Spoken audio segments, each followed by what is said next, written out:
8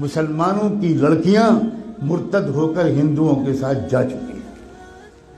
R S S نے ایک بہت بڑی ٹیم تیار کی ہے جو اپنے ہندو نوجوانوں کو 3 یا 6 مہینے کی ٹریننگ دیتے ہیں، اردو زبان بہترین لکھنوی زبان سکھاتے ہیں، تشریف رکھیے، کیسے مزاج ہیں، کیا حال ہے، خیریت ہے، آپ کی دعائیں ہیں، یہ الفاظ سکھاتے ہیں، اور الحمدللہ، انشاءاللہ، ماشاءاللہ، انا للہ، یہ سب سکھاتے ہیں، اور اپنے نوجوان لڑکوں کو یہ سکھا کر کہتے ہیں اب تو مسلم لڑکیوں کو پھنساؤ، اور یہ بھی کہتے ہیں کہ ایک لڑکا اگر کسی مسلم لڑکی کو اس نے مرتد کر لیا تو 2.5 لاکھ کا چیک تو اسی وقت ملے گا، ذاتی مکان اس کے نام کا ہم دیں گے، اور جاب دیں گے، 3 چیزیں دیں گے۔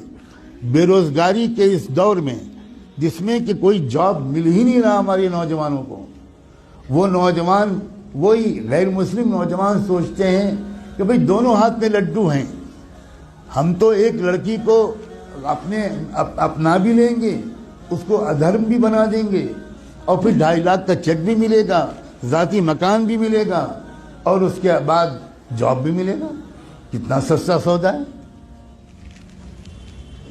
کسی ہندو لڑکی کے ساتھ اگر شادی کرنا ہو تو مصیبت ہے، وہ تلک اور وہ جہیز اور وہ رسمیں اور وہ مسائل، اتنی مصیبت ہے۔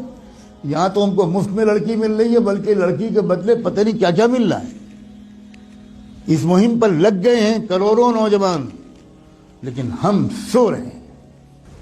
اللہ جانے کون سا کوڑا ہمیں چاہیے اللہ کا، کون سا درہ چاہیے، کون سا تماچا چاہیے، کون سا عذاب چاہیے ہمارے جاگنے کے لیے۔ میں نے آیت پڑھی تھی، یہ جو اس وقت کا مسئلہ گناہوں کا نہیں ہے، اس وقت کا اصل مسئلہ ارتداد کا ہے۔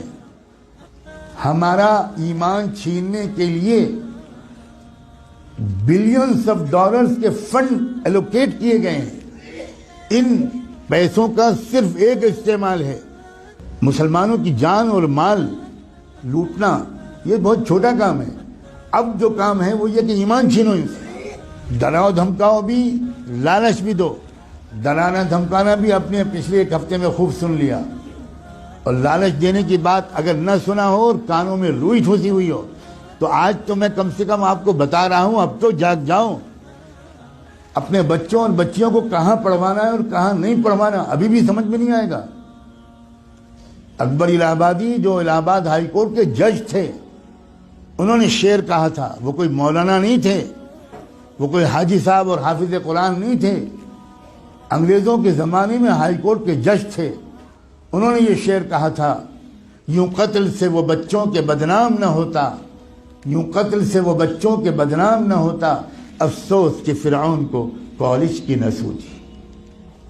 خالی وہ کالج بھیج دیتا، بس ختم، وہ تو قتل ہو ہی جاتے۔ اپنے ادارے قائم کرنا، اپنے اداروں میں اپنے بچوں اور بچیوں کو پڑھوانا اسلامی تہذیب کے ساتھ۔ میں بالکل نہیں کہتا کہ اپنا پڑھوائیں، لیکن میں یہ ضرور کہتا ہوں کہ اس طرح پڑھوانا کہ ان کی عزت بھی لوٹے، ان کا ایمان بھی چھینے، اس طرح پڑھوانے سے بڑھ کر کوئی پاگل پن دنیا میں نہیں۔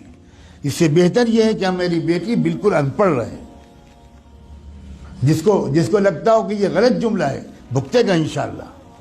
خدا جانے کب ہوش آئے گا، خدا جانے کب تک ہم جمعے کی نماز پڑھ کر اپنے کو اللہ کا ولی سمجھتے رہیں۔ ہم میں سے اکثر لوگ اپنی لڑکیوں کو کالجز میں، یونیورسٹیز میں، اسکولز میں بھیجتے ہیں، اور بالکل خبر نہیں لیتے کہ ہماری لڑکی وہاں سے سائنس پڑھ رہی ہے یا وہاں فحاشی پڑھ رہی ہے، ہماری لڑکی وہاں سے میتھمیٹک اور فزکس پڑھ رہی ہے یا وہاں سے کفر سیکھ رہی ہے، بالکل بے خبر ہے۔ جب کوئی کہتا ہے کہ بھائی اپنی لڑکیوں کو پردہ کراؤ، باحیا بناؤ، بے پردہ مت رکھو، یہ مولانا لوگ پتہ نہیں کیا پرانے زمانے کی باتیں کرتے ہیں۔ کیا پرانے زمانے کی باتیں؟ زمانہ بدل گیا، زمانہ بدل گیا تو رسول اللہ بدل گئے، اللہ بدل گیا، قرآن بدل گیا، اسلام بدل گیا۔ کیا بدل گیا؟ یہ کہیے کہ ہم بدل گئے، زمانے کو مت کہیے کہ زمانہ بدل گیا۔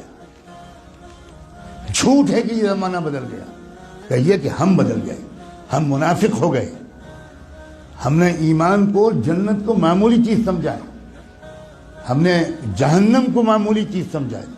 ہزاروں لاکھوں لڑکیاں، جو لڑکیاں گھر سے برقع پہن کے نکلتی ہیں، کبھی آپ فالو کیجئے اپنی بیٹی کو. جو لڑکی برقع پہن کے نکلتی ہے، اس کو باپ کو کہہ رہا ہوں میں، اس کے بھائی سے کہہ رہا ہوں، کبھی دیکھیے کہ کیا وہ برقع گھر سے باہر کتنی دور تک رہتا ہے، اور اس کے بعد وہ برقع لپٹ کے پرس میں جاتا ہے، اور اس کے بعد کیا ہوتا ہے. کتنی بے خبر ہے امت مسلمہ. میں چند دنوں پہلے شاید جب حاضر ہوا تھا یہاں تو یہ بات کہہ چکا تھا. میں پھر دہراتا ہوں، اور ہو سکتا ہے کہ میں نے نہ کہا ہو، کیونکہ میں ہزاروں جگہ یہ باتیں کہہ رہا ہوں. اتراکھنڈ سے میرے پاس میسج آیا کہ خود ایک وہ لڑکی جو خود حافظ قرآن تھی وہ مرتد ہو گئی. کچھ خبر نہیں. عجیب غریب قسم کی غفلت ہے ہم پر. خدا جانے کون سا نشہ پہ آیا. ابھی 2 روپے کھو جائیں تو نیند اڑ جاتی ہے. ابھی کوئی سودا مہنگا مل جائے 5 روپے تو حالت خراب ہو جاتی ہے، کھانا نہیں کھایا جاتا. اور ایمان چھن رہا ہے، ڈاکے پڑ رہے ہیں ایمان پر. کیا منہ دکھائیں گے محمد رسول اللہ کو قیامت میں؟ کیا ہوگا جس دن کی میزان لگے گی، اعمال تولے جائیں گے، جس دن حقیقت باہر آئے گی، اس وقت کیا ہوگا؟ پکڑو اس کو، جکڑ لو اس کو، زنجیروں میں جکڑ کر جہنم میں پھینک دو اس کو. اپنے اوپر ظلم کرنے والوں کو اللہ تعالیٰ کبھی ہدایت نہیں دیتا. اللہ تعالیٰ ہمیں ہوش کے ناخن لینے کی توفیق دے. اس ارتداد کا راستہ ہمارے اسکولوں اور کالجوں اور یونیورسٹیوں سے کھلا ہے. یا آپ کو چاہے جتنی بری لگے بات، میں وہ مولوی نہیں ہوں جو اپنے گاؤں سے نہیں نکلا. میں نے آکسفورڈ میں تقریریں کی، کیمبرج میں تقریریں کی. میں نے اسٹینفورڈ یونیورسٹی جو امریکہ کا سب سے بڑا یونیورسٹی ہے، اس میں 7 لیکچرز میرے ہوئے. میں نے اقوام متحدہ میں خطاب کیا ہے. میں اس طرح کا مولوی نہیں ہوں جس طرح کا آپ سمجھتے ہیں. اور میں قسم کھا کے کہتا ہوں، اگر آپ نے اپنے بچیوں کی اور بچوں کی تعلیم اور تربیت صحیح اداروں میں نہ کی، اور ان کے ایمان کی فکر نہ کی، اور ان کی نگرانی نہ کی، تو آپ کے گھروں میں خدا جانے کیا کیا ہونے والا ہے.